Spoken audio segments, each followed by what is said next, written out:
بسم اللہ الرحمن الرحیم۔ السلام علیکم، آپ دیکھ رہے ہیں الف نیوز اور میں ہوں آپ کے ساتھ ماجد علی۔ شامل کرتے ہیں آج کی one line headlines. Election commission کی درخواست منظور، پی ٹی آئی سے بلہ پھر چھین گیا۔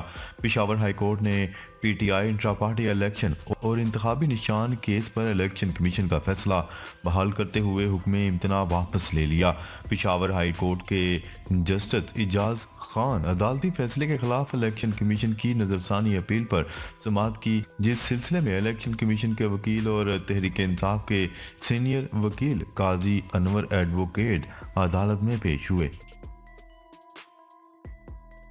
اسرائیل جنگ کا دائرہ لبنان تک پھیلانے سے گریز کرے۔ فرانسیسی صدر ایمانوئل میکرون نے بینی گینتس سے گفتگو میں بیروت میں ضحایا کے علاقے پر اسرائیل کے حملے میں تحریک حماس کے نائب سربراہ کی شہادت کا ذکر کرتے ہوئے کسی بھی ایسے اقدام سے گریز کرنے کی ضرورت پر زور دیا ہے جس سے اسرائیل اور حزب اللہ لبنان کے درمیان کشیدگی بڑھ سکتی ہے۔ برکس میں 5 نئے ممالک شامل، مزید توسیع کا اشارہ۔ عالمی امور میں مغربی ممالک کے تسلط کے خلاف اپنی اسٹریٹجک طاقت بڑھانے کے لیے کوشاں 5 رکنی برکس نے توسیع کرتے ہوئے سعودی عرب، متحدہ عرب امارات، ایران، ایتھوپیا اور مصر کو بھی باضابطہ طور پر شامل کر لیا۔ اس طرح ابھرتی ہوئی معیشتوں کے اس گروپ کے ارکان کی مجموعی تعداد دگنا ہو کر اب 10 ہو گئی ہے۔ امریکی سینیٹر برنی سینڈروز نے اسرائیل کے لیے امریکی فوجی امداد بند کرنے کا مطالبہ کر دیا۔ غیر ملکی میڈیا کی رپورٹس کے مطابق برنی سینڈروز نے کانگریس سے پرزور مطالبہ کیا ہے کہ وہ اسرائیل کے لیے $10.1 بلین کی غیر مشروط فوجی امداد کو مسترد کرے۔ انہوں نے اپنے بیان میں کہا ہے کہ جس امداد پر غور کیا جا رہا ہے کہ وہ اسرائیل کو فلسطینی عوام کے خلاف اپنی وحشیانہ جنگ جاری رکھنے میں مدد کرے گا۔ سینڈروز نے واضح کیا ہے کہ فلسطینی عوام کے خلاف نیتن یاہو کی غیر قانونی، غیر اخلاقی، سفاکانہ اور انتہائی غیر مناسب جنگ کے لیے مزید امریکی فنڈنگ نہیں ہونی چاہیے۔ امریکہ کے بعد فرانس نے بھی اسرائیل کی مخالفت کر دی۔ امریکہ کے بعد فرانس نے بھی اسرائیلی وزراء کے بیانات کی مذمت کر دی۔ فرانس نے اسرائیلی وزیر کی غزہ سے فلسطینیوں کی بے دخلی کے بیانات کو ناقابل قبول قرار دیتے ہوئے کہا ہے کہ اسرائیلی وزراء کے بیانات اشتعال انگیز ہیں، جس کی شدید مذمت کرتے ہیں۔ فرانس نے اسرائیلی وزراء کی طرف سے فلسطینیوں کو غزہ سے زبردستی بے گھر کرنے اور یہودی آباد کاروں کو محصور علاقے میں واپس آنے کے لیے کیے گئے تبصروں کو اشتعال انگیز قرار دے دیا۔ حوثیوں کا اسرائیل جانے والے جہاز پر حملہ۔ یمن کے حوثیوں نے اسرائیل جانے والے جہاز پر ایک بار پھر حملہ کر دیا۔ حوثی ترجمان یحییٰ ساریہ کا کہنا ہے کہ گروپ نے سی جی ایم ٹیگ کنٹینر جہاز کو نشانہ بنایا اور دعویٰ کیا ہے کہ یہ اسرائیل کی طرف جا رہا تھا۔ ساریہ نے امریکہ کو، جو بحیرہ احمر میں گشت کرنے والے بحری اتحاد کی قیادت کر رہا ہے، مداخلت کے خلاف خبردار کرتے ہوئے کہا ہے کہ کوئی بھی امریکی حملہ جواب یا سزا کے بغیر نہیں گزرے گا۔ یہ بیان امریکی بحری افواج کی جانب سے 10 حوثی جنگجوؤں کو مارے جانے اور حوثیوں کی 3 کشتیوں کو ڈبونے کے 3 دن بعد جاری کیا گیا ہے۔ بین الاقوامی عدالت انصاف میں اسرائیل کے خلاف سماعت 11 جنوری کو ہوگی۔ اس حوالے سے جنوبی افریقی اہلکار نے بتایا ہے کہ جنوبی افریقہ کی نمائندگی کرنے والے وکلاء سماعت کی تیاری کر رہے ہیں۔ عرب میڈیا کے مطابق درخواست میں کہا گیا ہے کہ اسرائیل فلسطینی عوام کی نسل کشی میں ملوث ہے۔ یاد رہے کہ گزشتہ سال کے آخر میں جنوبی افریقہ نے اسرائیل کے خلاف بین الاقوامی فوجداری عدالت میں شکایات درج کروائی تھی۔ جنوبی افریقی صدر کا کہنا تھا کہ شکایت اسرائیلی جنگی جرائم کی تحقیقات کے لیے درج کروائی۔ اسرائیل کو صالح العروری کی شہادت کی بھاری قیمت چکانا ہوگی، حزب اللہ کا بدلہ لینے کا اعلان۔ حزب اللہ نے اسرائیلی ڈرون حملے میں 5 ساتھیوں سمیت حماس کے سیاسی بیورو کے نائب سربراہ کی شہادت کا بدلہ لینے کا اعلان کرتے ہوئے کہا ہے کہ اسرائیل کو صالحہ العروری کی شہادت کی بھاری قیمت چکانا ہوگی۔ حزب اللہ نے اپنے بیان میں کہا ہے کہ حماس کے سینئر رہنما صالحہ العروری کی شہادت سے یمن، شام اور عراق کے سپورٹنگ محاذوں پر مزاحمت میں کسی قسم کی کوئی کمی نہیں آئے گی۔ ایران میں قاسم سلیمانی کے مقبرے کے قریب 2 دھماکے، 80 افراد جاں بحق۔ ایران کے شہر کرمان میں سابق جنرل قاسم سلیمانی کے مقبرے کے قریب 2 دھماکوں میں 80 افراد جاں بحق جبکہ 100 سے زائد زخمی ہو گئے۔ ایرانی میڈیا کی رپورٹ کے مطابق سابق ایرانی کمانڈر جنرل قاسم سلیمانی کی 4تھی برسی کے موقع پر ان کے مقبرے کے نزدیک دھماکہ خیز مواد سے بھرے 2 بیگ قبرستان کے داخلی دروازے پر رکھے گئے تھے۔ ایرانی میڈیا کا کہنا ہے کہ قاسم سلیمانی کی برسی کے موقع پر مقبرے میں ہزاروں لوگ موجود تھے۔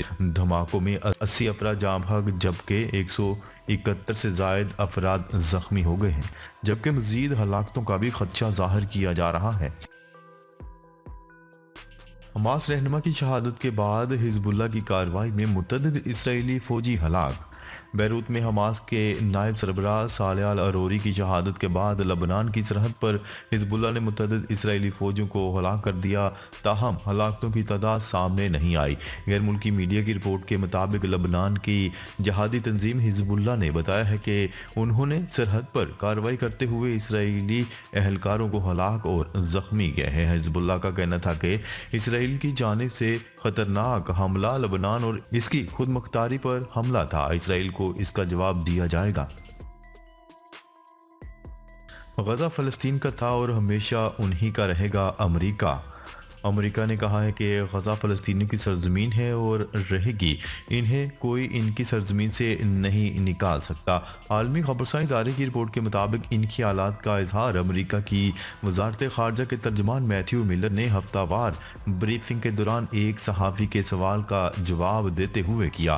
صحافی نے پوچھا تھا کہ اسرائیلی وزراء تواتر سے فلسطینیوں کو غزہ سے نکل جانے کا کہہ رہے ہیں اور بصورت دیگر سنگین دھمکیاں بھی دی جا رہی ہیں، جس پر ترجمان امریکی وزارت خارجہ کا کہنا تھا کہ اسرائیلی وزراء کے فلسطینیوں کو غزہ سے چلے جانے کی دھمکی امیز بیان کی مذمت کرتے ہیں۔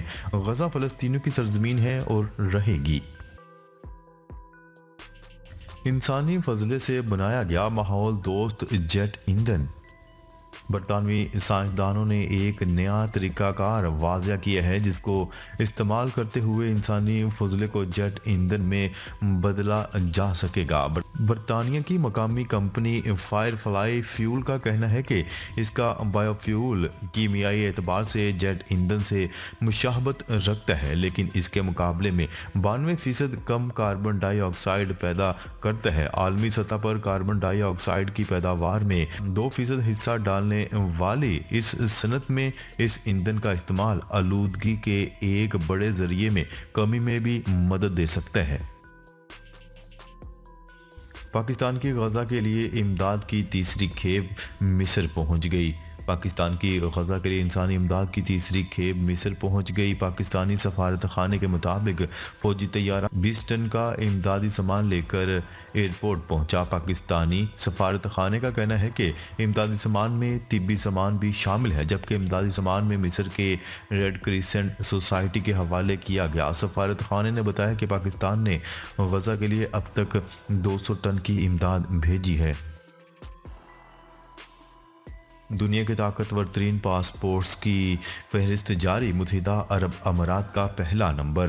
ایک مسلم ملک کے پاسپورٹ کو 2024 کی پہلی سماہی کے دوران دنیا میں سب سے طاقتور سفری دستاویز قرار دے دیا گیا۔ ہارٹن کیپٹل کی جانب سے جاری دنیا کے طاقتور ترین پاسپورٹ کی فہرستوں میں متحدہ عرب امارات کا نام سر فہرست رہا۔ متحدہ عرب امارات کا پاسپورٹ رکھنے والے افراد ویزا لیے بغیر 180 ممالک کا سفر کر سکتے ہیں۔ ترکیہ میں کریک ڈاؤن، 33 اسرائیلی جاسوس گرفتار۔ ترکیہ پولیس نے بڑے کریک ڈاؤن کے دوران اسرائیل کے لیے جاسوسی کرنے والے 33 افراد کو گرفتار کر لیا۔ غیر ملکی خبرساں ایجنسی کی رپورٹ کے مطابق ترکیہ کی پولیس نے 8 صوبوں میں آپریشن کیا اور 57 مقامات پر چھاپے مارے۔ ترکیہ پولیس نے اسرائیل کے لیے جاسوسی کے الزام میں 33 افراد کو گرفتار کرنے کے علاوہ مزید 13 مشتبہ افراد کی تلاش ہے، جن کی گرفتاری کے لیے چھاپے مارے جا رہے ہیں۔ توہین election commission case, Imran Khan اور فواد چودھری پر فرد جرم عائد۔ الیکشن کمیشن نے توہین الیکشن کمیشن کیس میں بانی P T I Imran Khan اور فواد چودھری پر فرد جرم عائد کر دیا۔ کیس کی سماعت الیکشن کمیشن کے 4 رکنی بینچ نے اڈیالہ جیل میں کی۔ الیکشن کمیشن کی جانب سے فرد جرم کمرہ عدالت میں پڑھ کر سنائی گئی۔ اس موقع پر بانی پی ٹی آئی اور فواد چودھری کمرہ عدالت میں موجود تھے۔ ملزمان نے چارج شیٹ میں لگائے گئے الزامات سے انکار کر دیا۔ ٹیسٹ کرکٹ کی نئی رینکنگ جاری، بابر اعظم 6 نمبر پر چلے گئے۔ آئی سی سی نے ٹیسٹ کرکٹ کی نئی رینکنگ جاری کر دی۔ پاکستان کے سابق کپتان بابر اعظم ایک درجہ تنزلی کے بعد 6 نمبر پر چلے گئے۔ آسٹریلیا میں ناقص کارکردگی کے باعث بابر اعظم کی عالمی رینکنگ میں کمی ہوئی ہے۔ ناظرین، اب تک کے لیے اتنا ہی۔ مزید خبریں لے کر بہت جلد آپ کی خدمت میں حاضر ہوں گے۔ تب تک کے لیے اپنا خیال رکھیے گا۔ اللہ نگہبان۔